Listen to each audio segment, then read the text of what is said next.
Évangile de Jésus-Christ selon saint Jean, chapitre 12, versets 20 à 33.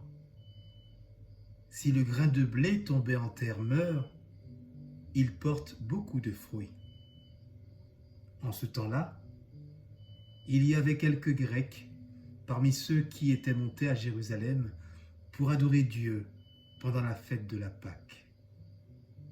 Ils abordèrent Philippe, qui était de Bethsaïde, en Galilée, et lui firent cette demande. Nous voudrions voir Jésus. Philippe va le dire à André, et tous deux vont le dire à Jésus.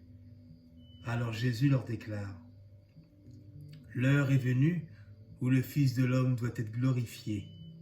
Amen, amen, je vous le dis, si le grain de blé tombé en terre ne meurt, il reste seul. Mais s'il meurt, il porte beaucoup de fruits. Qui aime sa vie la perd, qui s'en détache en ce monde la gardera pour la vie éternelle. Si quelqu'un veut me servir, qu'il me suive, et là où moi je suis, là aussi sera mon serviteur. Si quelqu'un me sert, mon Père l'honorera. Maintenant, mon âme est bouleversée. Que vais-je dire? Père, sauve-moi de cette heure. Mais non, c'est pour cela que je suis parvenu à cette heure-ci. Père, glorifie ton nom. Alors du ciel vint une voix qui disait, je l'ai glorifié et je le glorifierai encore. En attendant, la foule qui se tenait là disait que c'était un coup de tonnerre. D'autres disaient, c'est un ange qui lui a parlé. Mais Jésus leur répondit, ce n'est pas pour moi qu'il y a eu cette voix, mais pour vous. Maintenant a lieu le jugement de ce monde. Maintenant, le prince de ce monde va être jeté dehors. Et moi, quand j'aurai été élevé de terre, j'attirerai à moi tous les hommes. Il signifiait par là de quelle mort il allait mourir. Acclamons la parole de Dieu. Bonjour mes chers amis. Les textes qui nous sont proposés ce dimanche pour nourrir notre foi nous invitent à méditer les paroles de Jésus et à suivre ses pas dans une confiance totale au Père, y compris jusque dans la mort. La réalisation de la nouvelle alliance passe par le sacrifice de Jésus sur la croix qui donne sa vie pour le monde, pour que ses frères et sœurs soient réconciliés avec Dieu. Pour cela, Jésus s'identifie au grain de blé tombé en terre où sa mort devient une semence.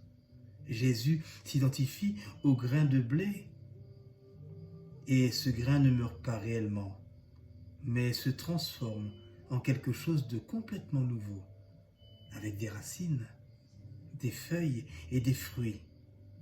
Une nouvelle Pâque, en somme. Cette semence, remplie de puissance et de vie nouvelle, pourtant, doit être enfouie en terre, se laisser défaire, pour donner toute son énergie à de nouvelles pousses qui apparaîtront petit à petit.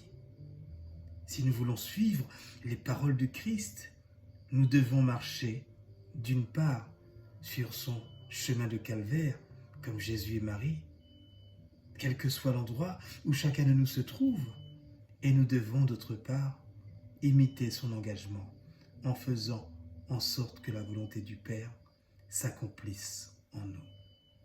Ainsi, l'amour atteint son paroxysme dans le dévouement à l'autre jusqu'à l'extrême. Et dans le mystère pascal, Jésus nous relève finalement qui est Dieu et qui est l'homme. Dieu n'est pas le dictateur tout-puissant de nos imaginations, mais un Dieu qui se donne et qui aime jusqu'au bout.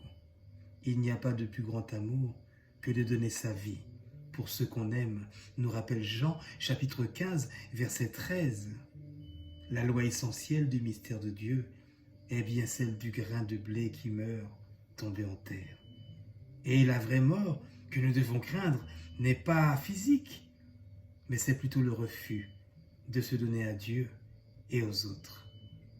Alors, Dieu, qui est l'homme, la révélation du cœur de Dieu dévoile ce qui fait le fond de notre cœur. Nous sommes faits, nous aussi, pour le don total de nous-mêmes dans l'amour.